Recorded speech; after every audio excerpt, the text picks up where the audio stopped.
Congress party అగ్రనాయకులు Rahul Gandhi గారి భారత్ జోడో న్యాయ యాత్ర ఈరోజు మణిపూర్ నుండి ప్రారంభమవుతోంది. భారత రాజకీయాలలో ఈ యాత్ర ఒక పెను మార్పుకు నాంది పలకబోతూ ఉంది. రేపు ఉత్తరాయణ పుణ్యకాలం ప్రారంభమవుతూ ఉంది. అదేవిధంగా దేశానికి కూడా ఒక మలుపు తిరగబోతూ ఉంది ఈ యాత్రతో. కాంగ్రెస్ పార్టీ వైకాపా శ్రేణులకు పిలిపిస్తూ ఉంది. ఘర్ వాపసి, స్వగృహ ప్రవేశం చేయండి. వైకాపా మునిగిపోయే నావ, మునిగిపోయే పడవ. ఇంకా దాంట్లో ప్రయాణిస్తే ఉపయోగం లేదు. అన్ని రంగాల్లో ఫెయిల్ అయిపోయింది. ఐపాక్ నివేదిక ప్రకారంగా ఇప్పుడు ఎన్నికలు నిర్వహిస్తే 25 మంది మంత్రుల్లో 20 మంది ఓడిపోతారని చెప్పేసి ఐపాక్ నివేదిక సర్వే రిపోర్ట్ ఇవ్వడం జరిగింది. రెండవది, గత ఎమ్మెల్సీ ఎన్నికలు చూసాం, అన్ని ప్రాంతాల్లో ఓడిపోవడం జరిగింది. జగన్మోహన్ రెడ్డి సభలు ఒకప్పుడు ప్రతిపక్ష నాయకుడిగా ఉన్నప్పుడు కలకలలాడేటి. ఇప్పుడు సీఎం సభలు వెలవెలబోతున్నాయి. ఎక్కడో కాదు, పులివెందుల అసెంబ్లీ నియోజకవర్గంలోనే ఆయన ఎప్పుడోసారి వచ్చినా కానీ, రకరకాల ప్రయోగాలు చేసినా కానీ ప్రజలు రావడం లేదు. కాబట్టి జగన్మోహన్ రెడ్డి మీద, వైకాపా మీద భ్రమలు పోయినాయని చెప్పేదానికి ఇది నిదర్శనం. జగన్మోహన్ రెడ్డి చెప్పుకున్నటువంటి సంక్షేమం ఇది సంక్షోభంలో పడిపోయింది. దానికి బెస్ట్ ఎగ్జాంపుల్ పులివెందుల టౌన్కు 7,153 ఇల్లు శాంక్షన్ చేస్తే ఇప్పటికీ కంప్లీట్ అయింది 5.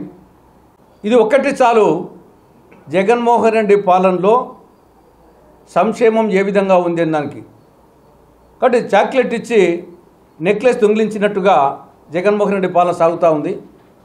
మట్టి ముంత ఇచ్చి వెండి చెంబు దొంగిలించినట్లుగా ఒక జేబు దొంగ పాత్రగా జగన్మోహన్ రెడ్డి పాలన సాగుతూ ఉంది. కాబట్టి సమాజంలో అన్ని వర్గాల ప్రజలు అసంతృప్తి రగిలిపోతున్నారు. రైతులు రగిలిపోతున్నారు, మహిళలు మండిపోతున్నారు. అంగన్వాడీ మహిళలు వాళ్ళ డిమాండ్ల గురించి రాష్ట్ర ప్రభుత్వం ఏమాత్రం పట్టించుకోకుండా ఎస్మా ప్రయోగించడం, తర్వాత పుండి మీద కారం జల్లినట్లు నిన్న సలహాదారు సజ్జల రామకృష్ణారెడ్డి గారి వ్యాఖ్యలు మరింత మహిళా లోకాన్ని బాధపెట్టడం జరిగింది.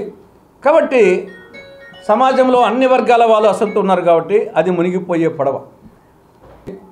మీరు, మేము అందరం కలిసి రాజశేఖర రెడ్డి గారి కలలు, రాజశేఖర రెడ్డి గారి కల ఏమి, రాహుల్ గాంధీ గారిని ప్రధాని చేయడమే. రాహుల్ గాంధీ గారు ఆయన చివరిలో చనిపోయడానికి 2-3 రోజుల ముందుగా కూడా ఆ మాట చెప్పడం జరిగింది. కాబట్టి రాజశేఖర రెడ్డి గారి కలను నెరవేర్చేటందుకు స్వగృహ ప్రవేశం చేయవలసిందిగా, ఘర్ వాపసి రావాల్సిందిగా వైకాపా శ్రేణులకు కాంగ్రెస్ పార్టీ విజ్ఞప్తి చేస్తూ ఉంది. సజ్జల సలహాదారు వచ్చేసి సలహాలు ఇస్తూ ఉండాలా, లేదు వచ్చేసి నువ్వు డైరెక్ట్గా నేను షాడో ముఖ్యమంత్రి అని చెప్పు. తర్వాత రెండవది, అంగన్వాడీ చర్చల్లో స్త్రీ శిశు సంక్షేమ శాఖ మంత్రి లేదు. ఆ ఉషశ్రీ సరే ఆవిడ ముందు మంత్రే లేదు. కాబట్టి ఇది ఒక ప్రజాస్వామ్య పద్ధతిలో పాలన సాగడంలే. అది ఏదో జగన్మోహన్ రెడ్డి ఆయన ఇంట్లో మిగతా వాళ్ళందరూ పని మనుషులు ఆ టైపులో చూసి సాగుతూ ఉంది. ఇది కరెక్ట్ కాదు.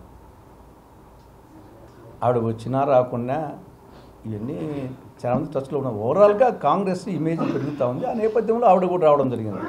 అవుతుంది, అది అదనపు లాభం. ఆవిడ వస్తానే అని కాదు, ఆవిడ రాకుండా చాలామంది టచ్లో ఉన్నారు.